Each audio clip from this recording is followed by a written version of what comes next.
Welcome to Weird Real Life Stories with Gina Gayle Gray, true tales of spirit, synchronicity, and soul wisdom. I'm Gina, freedom coach, counselor, and oracle, and this is where the unexplainable finds a voice. Here we tell stories that don't fit inside logic, stories like messages from the beyond, mystical encounters with nature, and moments so wild they make you question everything, and yet feel more real than anything else. These are the stories that expand your mind, open your heart, and remind you that the invisible threads are always working in your favor. If you've ever felt something, seen something, or just known something others couldn't explain, you're not alone. You're not crazy. You're connected. This is your safe space to trust what you feel, speak what you know, and remember who you truly are. Let's begin. Wow, everyone, we have got a great show, and here's what I'm going to say about it. Fasten your seatbelt for a story. The last show we did, you heard some of my stories. Today, it's the moth that chose me, not me, but the most amazing Gina Gayle Gray. A soul-level encounter of mystery and alchemy, and oh my gosh, do we have stories, right? This is fascinating, and would you say these stories and these events are life-changing, aren't they? Oh, absolutely. Yes. They changed my life anyway, and yours changed your life, and that's the purpose of this show, is to help others remember. We've all had these beautiful moments, these beautiful experiences that we just put in the bottom of the chest. So it's time to start bringing those out. So I want to start with welcoming everybody back to this show, Weird Real Life Stories, with your host, me, Gina Gayle Gray. And I'm especially thrilled today to welcome back Dr. Pat, who joins me this time to hold space while I share one of my most unbelievable, sacred, and soul-stirring stories that ever happened to me. And this one it's more than a real life story. It's a spiritual experience I'm still trying to understand, one that continues to unfold in layers, and you're about to witness the very beginning of it, because I have proof that the story I'm about to share is real. So I have a video that I'm going to play to introduce you to this incredible experience. Moths are messengers of transformation. They don't arrive without purpose. This beautiful moth came to me unannounced and unforgettable. She was shaped like a pyramid, a deep, sacred red color. One night while I was working at my dining table, she appeared on the wall beside me. No doors or windows were open, no possible way in. She simply appeared. Later that night, I climbed into my bed net, and again she appeared inside the net.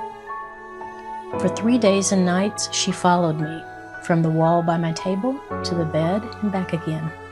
Always near, always silent. On the third night, I wondered if she needed to be outside, so I gently placed her on a bush, but she scurried back onto my hand. I set her on the porch rail. Again, she returned to me. So I brought her back to my bed. I looked closely at her and connected deeply in awe and wonder. I opened the eyes and ears of my soul self, and that's when I knew. She wasn't just a moth, she was a spirit animal. And she was laying her eggs on my hand. And in that moment, I knew we were both in the spirit realm. I knew I was witnessing the beginning of a mystery.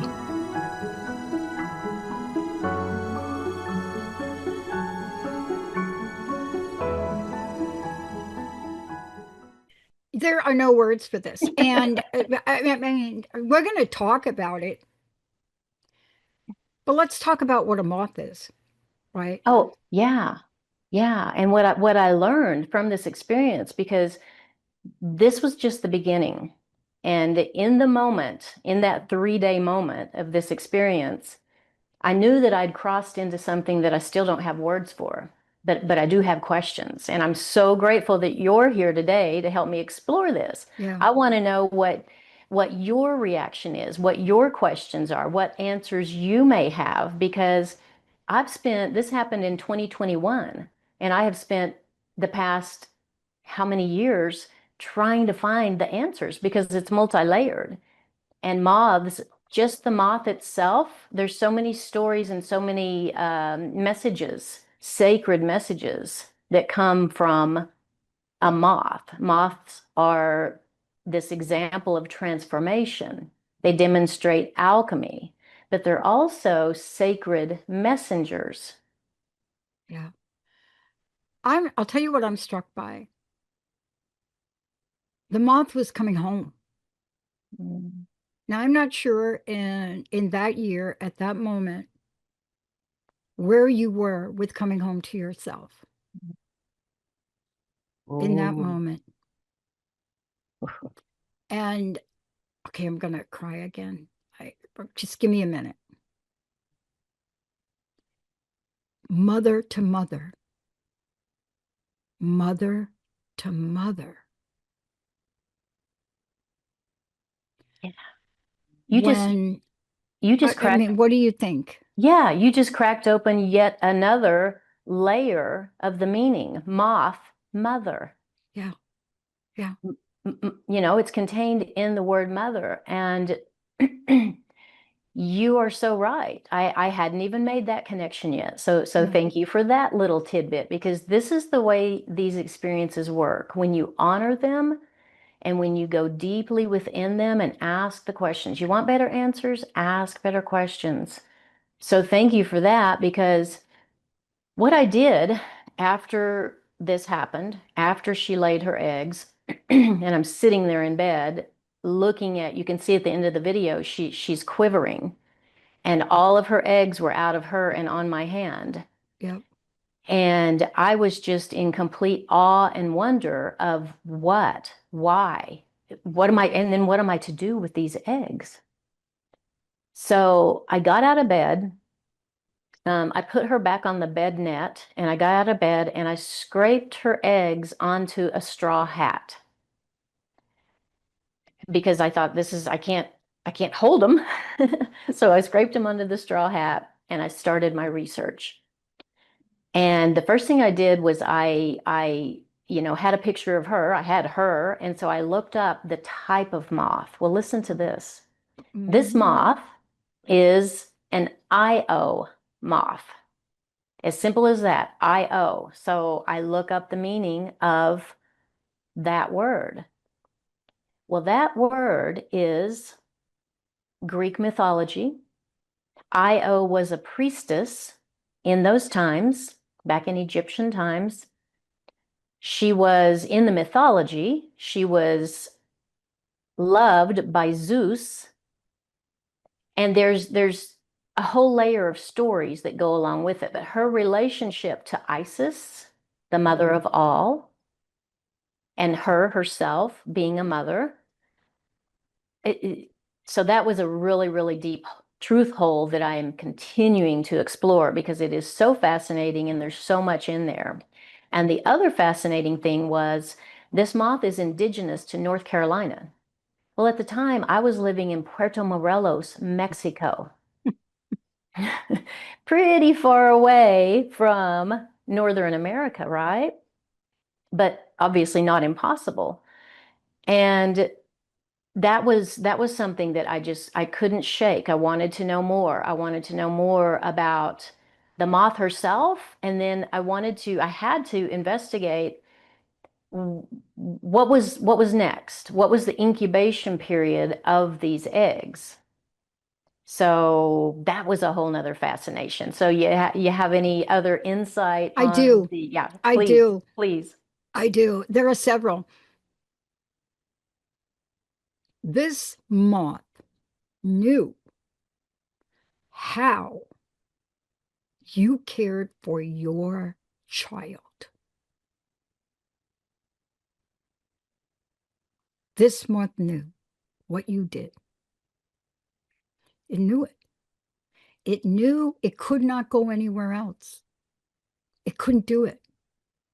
It knew it had to be at a place were the love that you shared and still share. And because of the intuitive connection, both of you, you and your son, gave the moth permission to be born and reborn. That's number one. Number two, at the time this happened to you, now this is going to be a little out there, but I'm going to do it. In the world of Godzilla movies, they all became popular again. But in 21, 22, there became a new series of them, right? And as usual, like we know, the Japanese, you could call it fiction, whatever y'all want to call it, but Mothra, who was created iconically in a world where, unlike any of the other what they call titans, you see, a moth is a representation of a major goddess titan. And around this time frame, they resurrected the queen. And they watched her sacrifice her energy to save one of the other fictitious hero, king. I don't like to call them monsters because, you know, if you live in this realm and your children, you grow up with this, you see these creatures as something magical and mystical as they are, and they're a reflection of our own consciousness. But they brought her back. They took her from ancient, and I mean this, 1961 was her birth. That was my birth. That's why get ready for this now. 1961. And they brought her to bear with song. Now, this was one of the most beautiful at the time, very difficult for people to wrap their minds around the spiritual nature. And so off we went with this franchise. They call it the Godzilla franchise. And of course, that is not the way you pronounce it. But why? Why would the Japanese bring Mothra's song? It's a song. It's a beautiful. And again, if you think about the remake in 2021, 22, she appears again, sacrifices her energy. And then in the latest remake, that has to do with a child character who is intuitive, who is gifted, but cannot speak. Come on. No, I'm just saying. This young child cannot speak, hasn't been able to speak the way we're speaking, but can speak. And this child, in the version of the movie, which was made in the year you're talking about, connected with this goddess, beautiful Mothra, in a way that was so magical and mystical, the critics had a very difficult time framing the film in the same way. A mother, an intuitive, can only speak to the child, and they never spoke. And an entire culture that couldn't speak.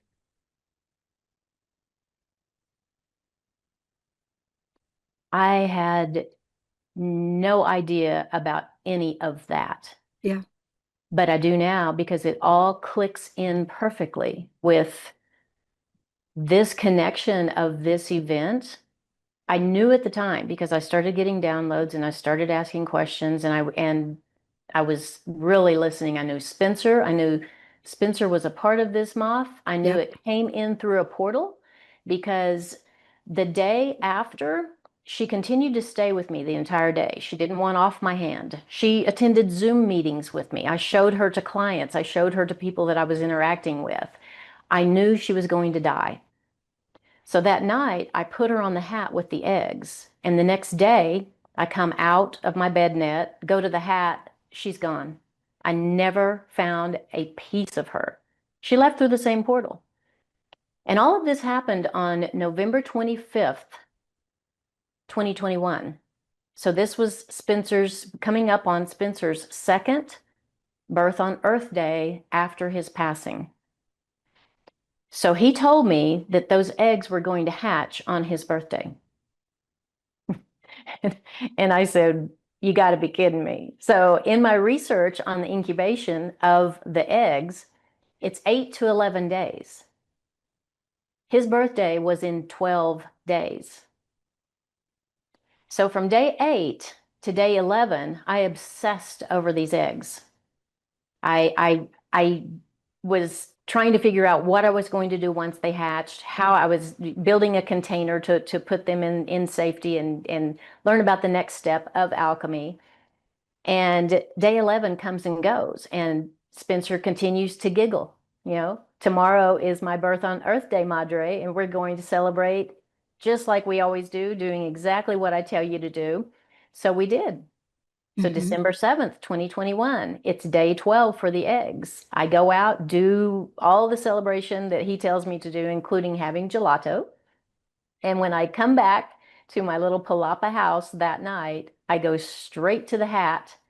The eggs had hatched. Yeah. I'm, And I love this. And here's something. Do you want to keep going weird? Can we go a little bit yes, more yes, weird? yes, yes, Okay. yes. So the history of Mothra. I grew up with this because my world was to escape my world. The history and the connection, and theoretically, it's a fantasy movie, but theoretically, this monster creature, this Godzilla creature, fought Mothra. And there's some idea that Godzilla, this monster creature, was her child. Now, why are we talking about this? Because things are not coincidental. 1961, this latest film that came out, hit the marketplace in 2023, but it wasn't filmed in 2023. You understand? Films are filmed years before they hit the market. 2021. That became a symbol of rebirth.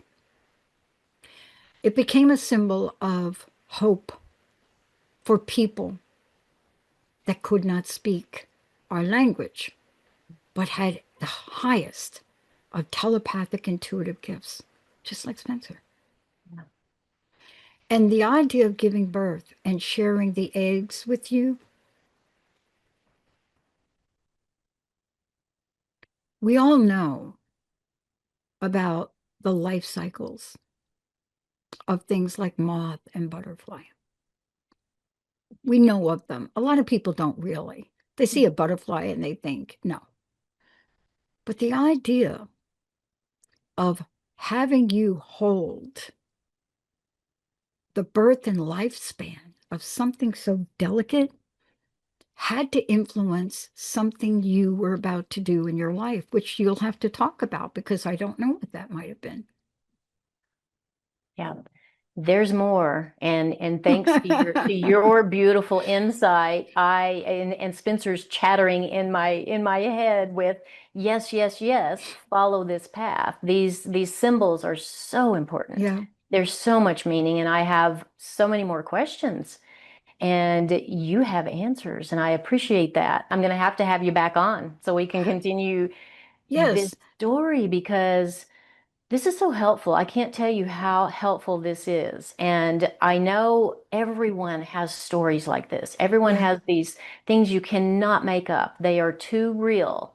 And Yeah. it's time to remember this kind of magical, that it's much bigger than our physical experience here right now, right? Yeah. You know what my So greatest hope is? I want everybody listening to stop for a minute. See, you cannot have this experience if you don't slow down and stop for a minute. Everybody talks about this being the 1 year, the fire horse. It's also the year of grace. It's the year of grace. Horses, you ever look at horses? So majestic, so graceful. But you have to be awake. I woke up, I moved to New Jersey, not 100% sure, getting things settled. But my first night, I woke up and I went to the window. What? What the heck? And out of the window was the most beautiful, very large deer, and it looked up at me. See, deers are about gentleness. Moths are spiritually, goddess-like, magical, mystical. Nothing transforms. Right. That's you. You're the moth. Thank you so much for that. And thank you for this beautiful insight and helping me, because there's so much more to this story. It continues on. And Spencer wrote about this in his book, Listen to the Silence, Messages and Miracles from Spencer, Who Never Spoke Words. 23 years that child was in my care, a nonverbal communicator. And after he left, he wrote his book. So I encourage anyone who's interested in the fascination of nonverbal communication, telepathy, whatever you want to call it. It's very popular now. Read his book, because there's little nuggets of information. There's breadcrumbs that he's left along this trail. So anyone who has any stories, I want to invite you, get in contact with me. Send me a message to freedomcoach23@gmail.com. And the first 3 people who do that, I will give you a free complimentary mind, body, and soul session. We'll do an emotion code energy clearing and a spirit card reading. And that's a fast track to get connected with your spirit beings. Might be an alien, might be an angel, might be an ancestor, might be an animal. Might be a moth. Might be a moth. I consider a moth a spirit animal. Yeah. Totally is. Totally is. And the So- Japanese knew it. I know. I'm so excited now to go and look that up, step into that world, because fantastic information. It's hidden in some of that stuff. So let's go dig it out and let's talk do about it. that. Turn off the TV and start digging into the cool stuff. Thank you so much for this. Wow. I don't even have words for this now. I don't either. I have to go cry because That's what I was just going to say. Yeah. My nose is running. I'm trying to keep my nose not to run, because that's what happens when I cry, but my glasses hide it. Thank you so much for everything.